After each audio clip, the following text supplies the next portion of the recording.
My first video back is really about to be a Toku video? Well, yeah, it pretty much looks that way. Now that's not at all to say that the new content isn't coming, like I promise that it is, but I've made you guys wait so long for new content, and as my way of saying thank you for all of your guys' patience, I wanted to do what's easily been the most requested video on this channel, which, go figure from how much you guys seem to love that top 10 Kamen Rider shows video, is a Sentai version of it. Now y'all already know that Sentai's meant so much to me since I was a kid, it's hard to choose just 10.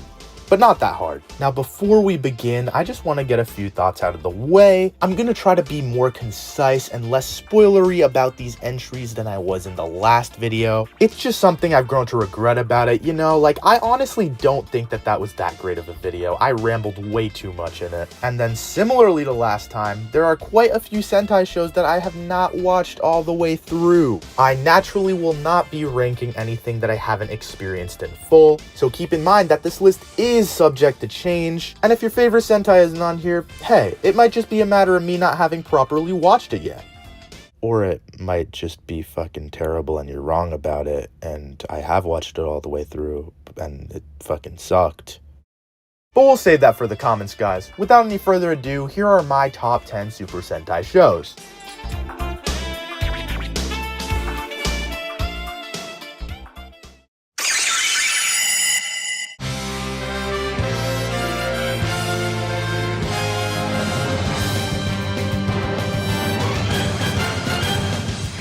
This fandom really doesn't fuck with Go-Onger like that, huh? Regardless of what everyone else says, I happen to really like this series. I get a lot of nostalgia with the aesthetics and particularly the mecha. As I grew up with Go-Onger, there's just something about watching those engine souls get inserted into the miniatures and then seeing them blow up into big-sized mecha, all of course with their own personality. It just captures this Sentai magic, especially if you're a kid playing with the toys. As for the rest of the show, Go-Onger keeps things very simple narrative-wise. Though the stuff that it does have, like there being 11 parallel dimensions and our villain group Gaiark in relation to it, I really dug. But the main draw of this show is its humor. A friend and I a couple of months ago had a discussion about how Toku is never really that funny to either of us, even if it makes us smile. So we did a test by watching a funny Toku clip compilation, and the only times we failed and actually laughed were at Go-Onger clips. Go-Onger's just hilarious, man, and it's very slapsticky, not for everyone. I think you'll enjoy it depending on whether you watch those kinds of cartoons as a kid or not. But yeah, I think it's a lot of fun, and its comedy is enhanced by characters like Sosuke and Gunpei that think that they're really cool, but they're actually dumb in reality, as well as the likes of Saki and Hanto, who on the other hand are just cutesy goofballs. Only one I didn't like was our Blue Ranger Ren. He just pisses me off for some reason. But yeah, Go-Onger is great, simple fun.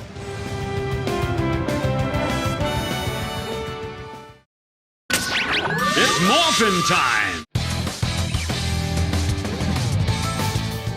Go-Busters felt like an experiment done right. It was clearly trying to merge American superhero inspiration into Sentai. They went with the unique decision of making these costumes out of leather instead of spandex, and they look really slick in combat as a result. And I like that the mechas were a more realistic take on Sentai robots. And the writing, straight away, is nothing short of experimental too. Having a whole countdown to the appearance of enemy mechas while a case on the ground was already unraveling shook up the individual episode format in such cool ways, especially when there'd be simultaneous mecha and ground fights. And the story substance in the first half was spectacular as well. I love Messiah being a digital threat that overtook global defense and computer systems. The way that the initial disaster years before the series begins leads into why our heroes are the Go-Busters was really sad but cool setup. They're great characters overall that set a serious vibe with how they're seeking vengeance, and I really like the dynamic of Hiromu and Yoko being teenagers who are pretty obviously immature, with Ryuji being 10 years older than them, and even having been practically Yoko's big brother when she was little. That relationship leads to great character moments, especially when Hiromu and Yoko learn additional details that were personal about the incident and look up to Ryuji as support. The show had a lot going for it in that initial stretch, but it gets bogged down by the second half, which is more lighthearted for no reason,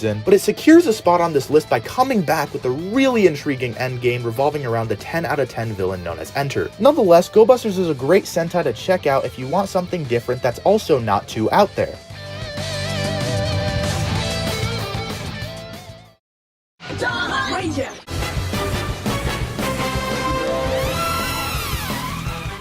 Timeranger's strong suit is its memorable cast of characters and their individual stories. Our red and pink known as Tatsuya and Yuri are great characters for how well they bounce off of each other. Both of their motivations as characters have to do with their parents, but on very different ends of the spectrum to say the least, which leads to very contrasting personalities as well. But watching them grow closer and closer to each other throughout the series felt so real and well developed, and seeing Yuri find the sense of comfort in Tatsuya in spite of her stone coldness was cute. We also see great characterization from the other three, which is something that I feel is lacking in its American counterpart, Power Rangers Time Force. Ayase's storyline with keeping on the down low about his health condition throughout the series was really interesting. Domon was already such a fun dude at the surface level, and the roller coaster of a relationship that he had with this girl Honami really fleshed him out incredibly. Sion was just someone you had to feel for with his personal struggles of being lonely and discluded, and everything to do with Naoto was just so badass and fire, pun intended. And then throw on top of that some really cool futuristic weaponry and V-Rex who you just can't hate, and Timeranger turns out to be an awesome series.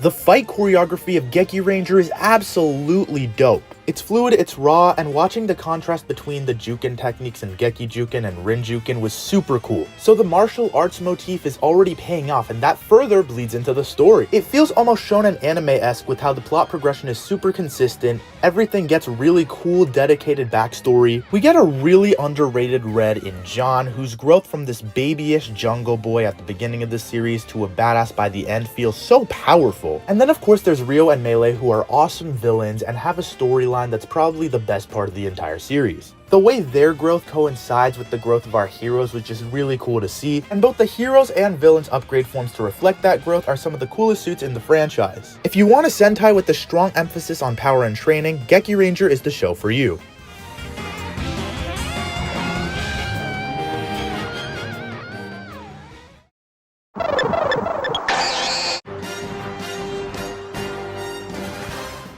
Even though I initially was not a fan of the aesthetics of the show, the overall flight motif upped my opinion on them, and the show is definitely something special. I love everybody on this team's personalities, especially our Blue Ranger Akko's feistiness and our Black Ranger Guy's ego. Like all Toshiki Inui written shows, there's a lot going on through a fuck ton of subplots. The highlights for me, although I'm sure a lot of people will disagree, are the romantic ones. The small ones like Akko and Dan hit all the right notes and managed to be tragic, and the big love triangle of the series with Ryu, Guy, and Kaori. It's fun to watch with its turns, and I like each pairing for different reasons. Amongst a crowd of melodramatic toku shows, Jetman is definitely one of the peaks.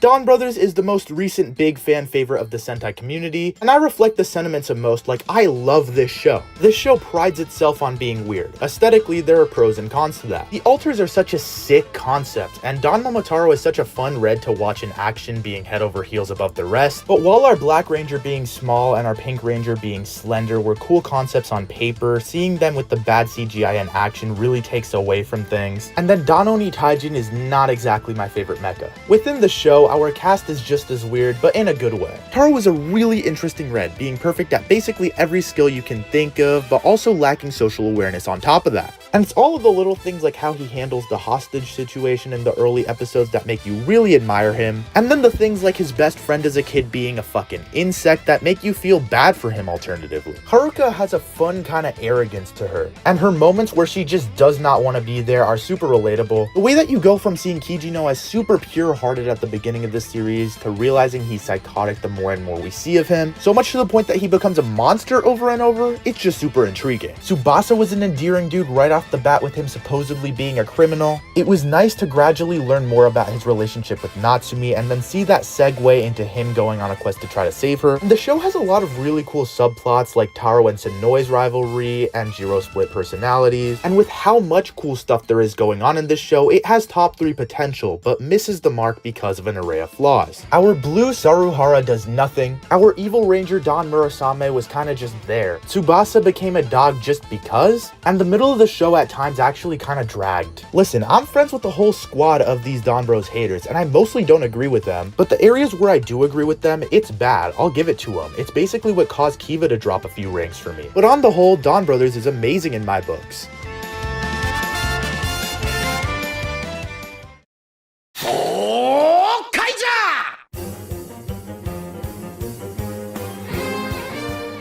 Gokaiger still has the best suits in Sentai history, having implemented the pirate motif into them super well, and I love their combat style of swapping weapons to each other. And that's not even the best of the action, as they're an anniversary Sentai, meaning that they can transform into past Rangers, and the show remakes so many sequences from their original Sentai with such flashiness that it becomes pure eye candy. Every member of the cast has such character to them, and they all notably have some of the best backstory in Sentai history. My favorites probably being Joe and his past of being a part of the Zangiak and experiencing their ruthlessness, then further breaking away from them, and then Luca stealing to help children in poverty. But the best part of Gokaiger is the tributes to past Sentai series where their characters come back. The identity of past shows is recaptured so beautifully here, and I love the way that they form into lessons for the Gokaigers to carry with them on their journey. Y'all heard me talk about how much I love Guy from Jetman and Domon from Timeranger. Well, they serve as the representatives for the tributes of those shows, and they both do what I just talked about in such a heartfelt way and even add on to their original series. And with all of that considered, Gokaiger is easily the greatest anniversary toku ever made.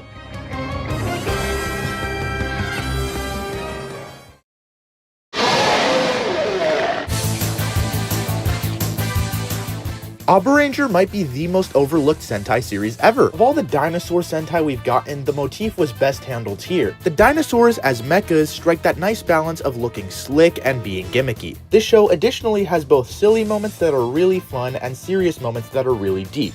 Doing both well is something that's hard to achieve without whiplash, and I think Abaranger deserves credit for it. And most importantly, this show has 3 of my favorite Sentai characters, Ryoga, Mikoto, and Asuka. Ryoga's whole thing of serving as a father to his niece was just so wholesome, and he has this persona as a result that's just so lovable and memorable. Asuka was a great mentor who had a massive storyline that really pushed the show forward, and his character arc allows us to explore the lore of this show with the Dino Earth very thoroughly. And witnessing the sociopathic mind of Mikoto and his actions that came with it really had you at the edge of your seat the whole season. Abaranger is a series that I truly believe would be a fan favorite if more people gave it a try.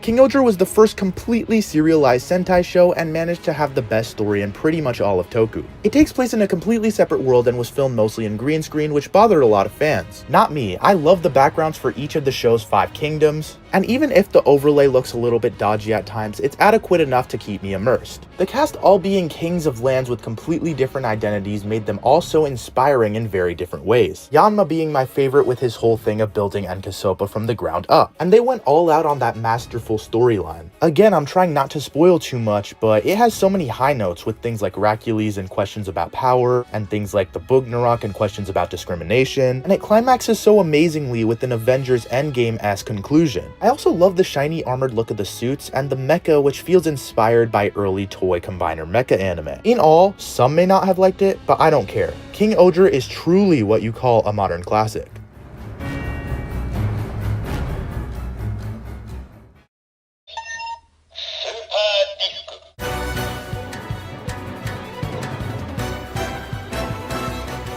Shinkenger was my first ever Toku show, and upon revisiting it multiple times throughout the years, it's still tied as my favorite with Ryuki. I love the Yusakanji, I love the sword combat, I love the discs, I love the suits, I love the origami mecha. I love watching Takeru's development from his original stone coldness. I love watching Takeru back when we thought he was an asshole. I love Chiaki's rebelliousness, I love how pure Kotoha is. I love Mako's motherly characterization, I love how funny Ryunosuke is. I love the Japanese cultural setting, I love the Juzo plotline, and most importantly, I love the character episodes. They are by far the best character episodes in Toku. Nostalgia bias or not, Shinkenger is my favorite Sentai, and I hope to talk about it more in depth one day through a review. But that's it for now. What do you guys think of this video? Agree? Disagree? Tell me in the comments below, and leave your own top 10 list there as well. With all of that being said, I'm Xander Roche, and I'll see you guys in the next one.